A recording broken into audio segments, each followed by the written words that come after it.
Hai teman-teman semua, terima kasih atas waktu yang telah kalian berikan untuk berkunjung ke channel YouTube saya, di mana pada video pertama saya kali ini, saya akan membahas mengenai kasus 4, siklus penjualan perusahaan Jim and Clean dari Praktikum Sistem Informasi Akuntansi.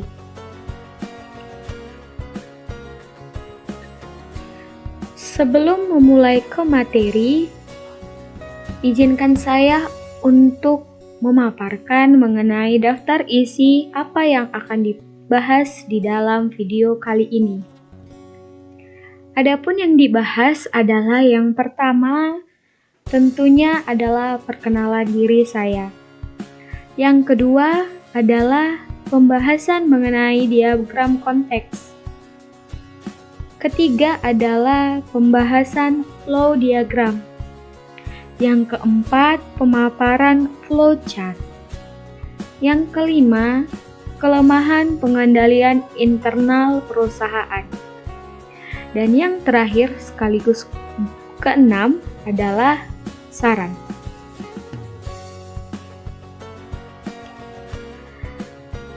Pertama-tama, izinkan saya memperkenalkan diri saya terlebih dahulu.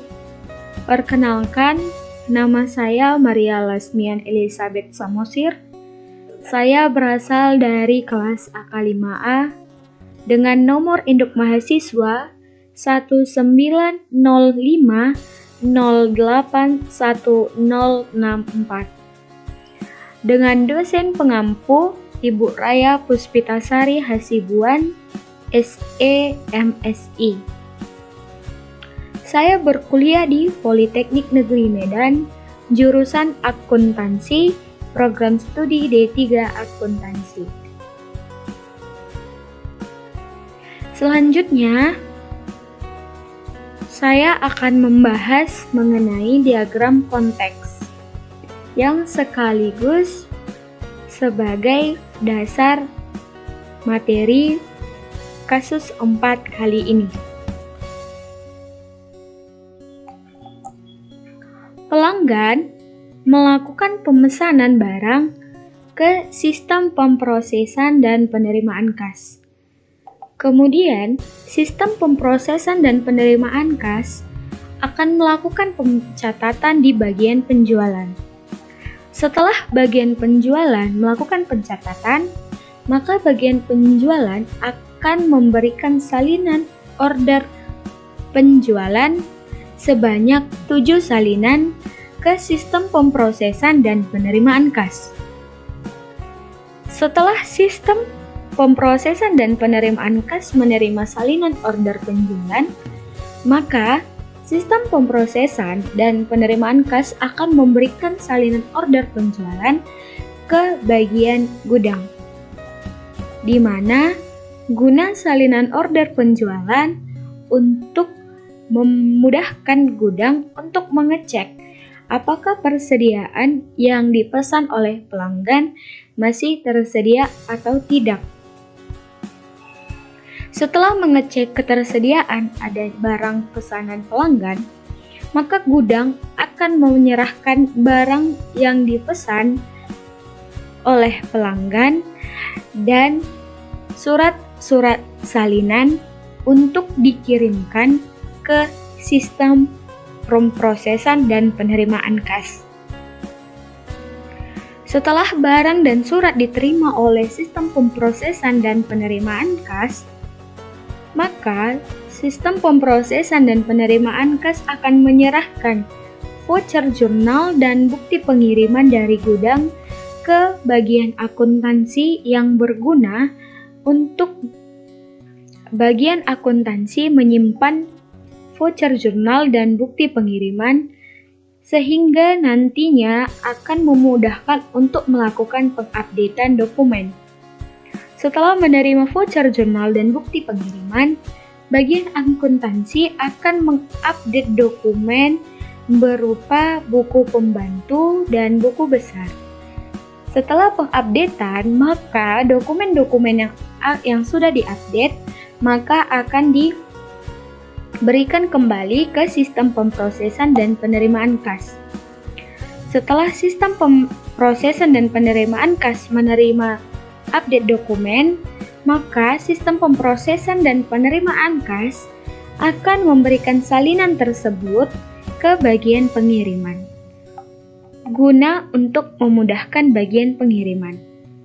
Setelah bagian pengiriman menerima salinan, maka bagian pengiriman akan membuat yang namanya bill of lading dan mengisinya secara manual.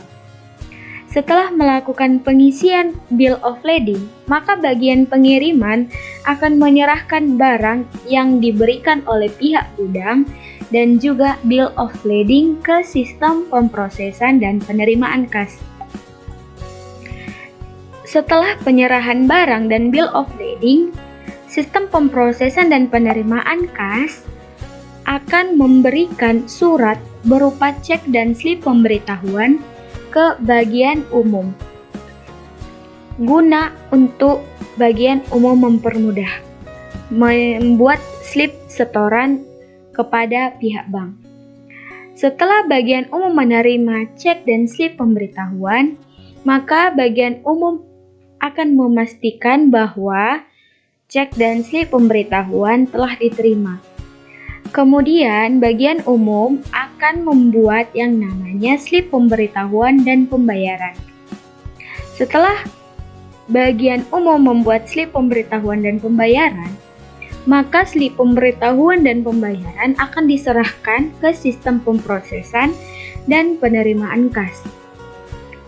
Kemudian, sistem pemrosesan dan penerimaan kas akan memberikan bukti setoran kepada pihak bank yang akan digunakan pihak bank untuk mencatat transaksi-transaksi ataupun setoran-setoran dari perusahaan tersebut. Setelah menerima bukti setoran, maka bank akan mengirimkan slip setoran dan cek kepada sistem pemrosesan dan penerimaan kas agar dilakukannya rekonsiliasi bank. Selanjutnya, pembahasan mengenai data flow diagram. Yang data flow diagram memiliki beberapa level tergantung dalam sistem yang dibuat. Yang pertama, saya akan membahas DFD atau Data Flow Diagram level 0. Pelanggan melakukan pemesanan ke sistem penjualan, di mana sistem penjualan akan melakukan pencatatan ke bagian penjualan. Dalam melakukan pencatatan pemesanan, bagian penjualan membutuhkan dua data master, yaitu data master pesanan dan data master pelanggan. Setelah melakukan pencatatan, bagian penjualan akan memberikan feedback berupa salinan order penjualan ke sistem penjualan, dan bagian penjualan akan memvalidasi data ke sistem pemrosesan. Setelah dilakukannya validasi data, sistem pemrosesan akan mengirimkan salinan order penjualan ke bagian gudang untuk mengecek ketersediaan barang.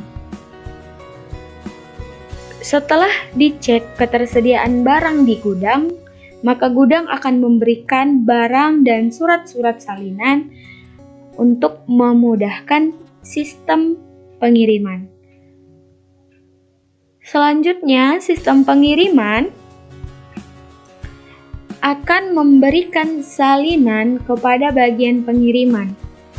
Bagian pengiriman akan membuat bill of lading dan slip pembayaran yang akan diserahkan kepada kurir. Setelah menerima bill of lading dan slip pembayaran dari bagian pengiriman, kurir akan mengirimkan barang ke pelanggan, serta kurir akan memberikan feedback kepada sistem pengiriman berupa bukti pengiriman barang. Setelah sistem pengiriman, maka Proses selanjutnya adalah ke sistem pencatatan, di mana di dalam sistem pencatatan, salinan pengeluaran persediaan akan diberikan kepada penagihan.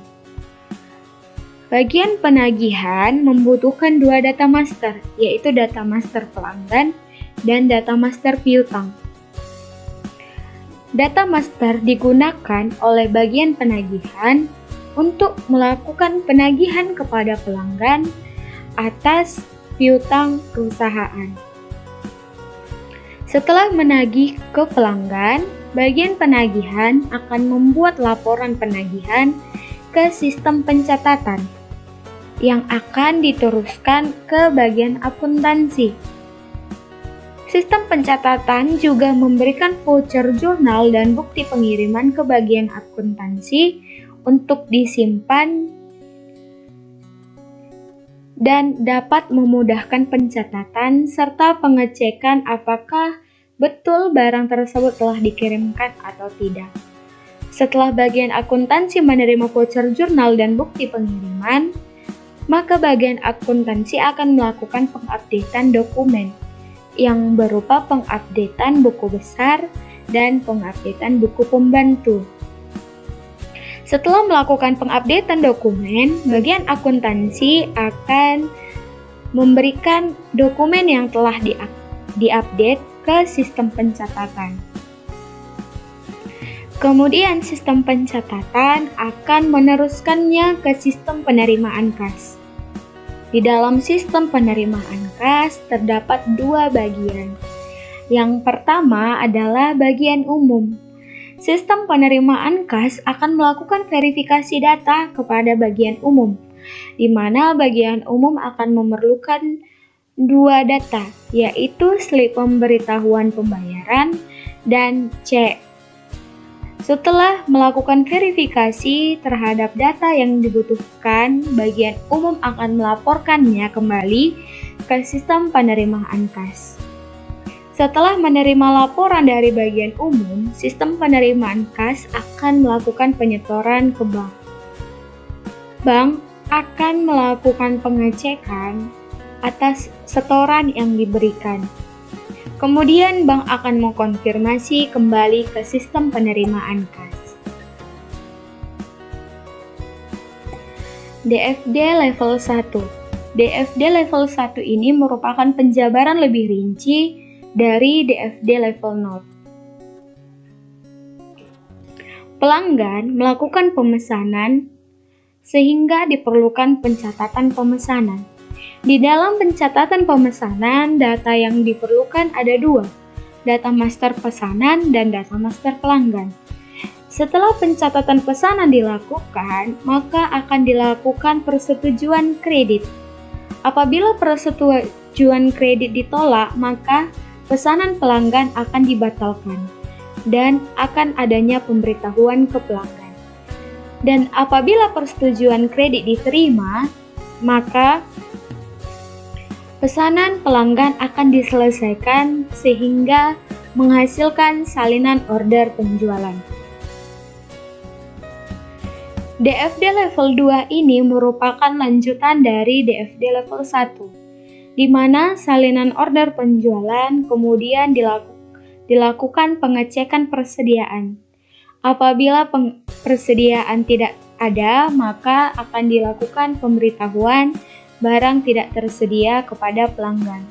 Dan apabila barang tersedia, maka akan dikeluarkannya persediaan itu dan bagian gudang akan melakukan pengupdatean data untuk mengeluarkan slip pengeluaran barang. Kemudian di dalam DFD level 3 ini, slip pengeluaran barang akan dikirimkan untuk mempermudah pengiriman barang. Setelah pengiriman barang, maka dilakukanlah pengisian bill of lading. Pengisian bill of lading ini dilakukan secara manual dan akan memberikan salinannya kepada kurir serta akan diserahkan juga barang yang dipesan oleh pelanggan. Setelah penyerahan barang dan salinan kepada kurir, maka akan dihasilkanlah bukti pengiriman barang. Di dalam DFD level 4, bukti pengiriman barang kemudian akan diupdate dokumennya sebab barang sudah ada yang dikirimkan kepada pelanggan, sehingga dokumen juga harus diperbarui. Setelah pengupdatean dokumen, maka selanjutnya adalah mencetak voucher jurnal. Setelah voucher jurnal dicetak, maka yang dilakukan adalah penagihan piutang. Penagihan piutang dilakukan apabila untuk mendapatkan pembayaran. Setelah pembayaran, maka piutang harus dilakukan pembaharuan. Setelah pembaharuan piutang, maka buku besar penerimaan kas harus diupdate. Selanjutnya adalah DFD level 5. Di dalam DFD level 5 ini, buku besar penerimaan kas yang telah diupdate akan diserahkan dalam bentuk dokumen yang memuat tentang slip pemberitahuan pembayaran dan juga cek. Setelah penyerahan dokumen, maka akan dilakukan validasi bukti setoran. Setelah bukti setoran divalidasi, maka slip setoran kembali diserahkan untuk dilakukannya rekonsiliasi bank. Selanjutnya adalah flowchart atau bagan alir. Flowchart terdiri dari 8 bagian, di mana yang pertama adalah pelanggan, yang kedua bagian penjualan, gudang, bagian akuntansi, bagian pengiriman, kurir, bagian umum, dan bank. Pelanggan melakukan pemesanan barang yang akan diteruskan ke bagian penjualan. Bagian penjualan akan menerima dokumen berupa pesanan dari pelanggan. Setelah menerima pesanan dari pelanggan yang berupa dokumen, bagian penjualan akan melakukan validasi pesanan. Setelah pesanan divalidasi secara manual, maka bagian penjualan akan membuat dokumen daftar pesanan. Pembuatan daftar pesanan akan menghasilkan 7 salinan order penjualan yang terdiri dari salinan untuk pengeluaran persediaan, salinan untuk slip pengepakan, salinan untuk faktur, salinan untuk buku besar, dan 3 salinan untuk file yang akan disimpan dalam bentuk dokumen. Kemudian dari bagian penjualan, salinan untuk pengeluaran persediaan, slip pengepakan, dan 1 file dari pesanan penjualan akan dikirimkan ke bagian gudang. Setelah bagian gudang menerima salinan pengeluaran persediaan, slip pengepakan, dan file pesanan, maka gudang akan melakukan pengambilan barang secara manual dan kemudian akan melakukan update file buku pembantu yang berada di komputer. Setelah melakukan update file buku pembantu, maka gudang akan mencetak voucher jurnal yang akan dihasilkan dalam bentuk dokumen. Kemudian dokumen voucher jurnal akan diteruskan kembali ke bagian akuntansi untuk disimpan. Kemudian faktur, salinan buku besar, dan salinan file dari bagian penjualan akan diteruskan ke bagian akuntansi.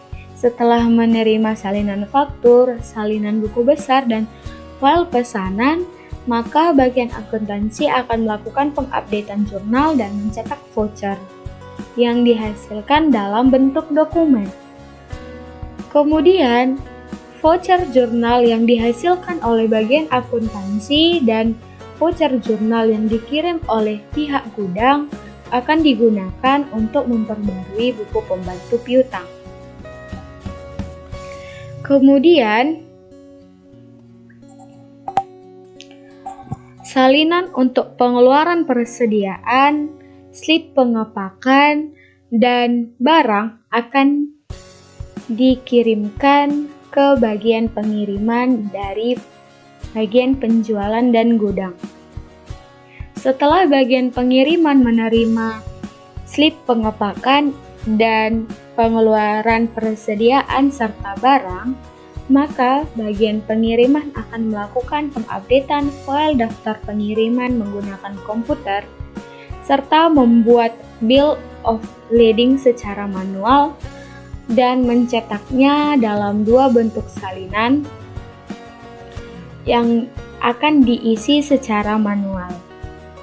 Kemudian, bagian pengiriman akan meneruskan file pengepakan dan salinan pengeluaran persediaan serta barang ke kurir untuk diteruskan dan dikirimkan kepada pelanggan.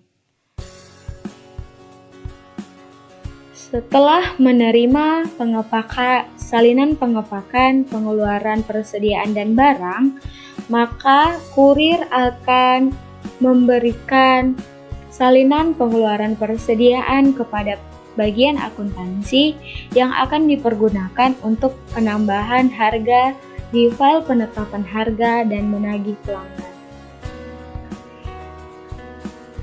Bill of lading memiliki dua salinan pada bagian pengiriman. Kedua salinan tersebut akan dikirimkan ke bagian kurir. Setelah mengirim bill of lading ke bagian kurir, bagian umum akan menerima surat yang berupa cek dan slip pemberitahuan pembayaran. Kemudian, setelah menerima cek dan slip pemberitahuan pembayaran, bagian umum akan membuat slip setoran secara manual. Slip setoran tersebut terdiri dari dua salinan, di mana salinan pertama akan dikirimkan ke bagian akuntansi. Di dalam bagian umum terdapat seperti yang saya jelaskan, terdapat slip pemberitahuan pembayaran dan cek. Yang kemudian, cek dan slip pemberitahuan pembayaran itu akan diteruskan ke bank oleh bagian umum dan akan dipastikan bahwa bank telah menerima cek dan slip pemberitahuan pembayaran. Setelah bank menerima cek dan slip pemberitahuan pembayaran, maka slip pemberitahuan pembayaran oleh pihak bank dan slip setoran dari bagian umum akan diteruskan ke bagian akuntansi untuk disimpan oleh bagian akuntansi dalam bentuk dokumen. Pun kelemahan dari pengendalian internal perusahaan. Kelemahan pengendalian internal dalam sistem sesuai dalam SAS 78. Yang pertama, otoritas transaksi. Pemberian kekuasaan pada setiap bagian sistem, baik pemrosesan pesanan atau penerimaan kas, tidak dirincikan secara jelas. Yang kedua, pemisahan tugas. Penugasan setiap bagian untuk melakukan pengecekan terhadap penjualan belum terlalu dirincikan, sehingga dapat membuat keraguan dalam penentuannya. Yang ketiga, supervisi. Kurangnya penjelasan mengenai metode pengiriman yang akan digunakan dan bagaimana penagihan akan dilakukan. Yang keempat, catatan akuntansi. Terlalu banyaknya pencatatan yang akan dilakukan bagian akuntansi sehingga dapat meningkatkan risiko terhadap pencatatan transaksi. Yang kelima, pengendalian akses. Tidak diketahui batasan data master yang dapat digunakan dalam menyelesaikan pencatatan akuntansi terhadap perusahaan tersebut. Yang keenam, verifikasi independen. Penjelasan yang kurang mengenai dokumen barang yang dikirim. Apakah sudah sesuai dengan barang yang dikirimkan atau tidak? Yang terakhir adalah saran atas kelemahan pengendalian internal perusahaan.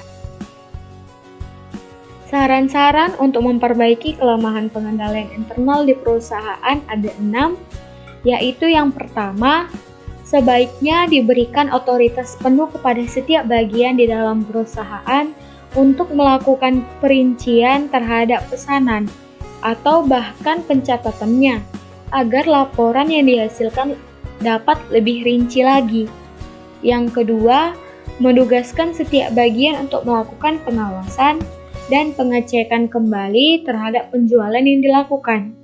Yang ketiga, lebih merincikan kembali mengenai estimasi pengiriman, apa yang dipergunakan dan harga ongkos kirimnya yang diperlukan agar tidak menimbulkan keraguan.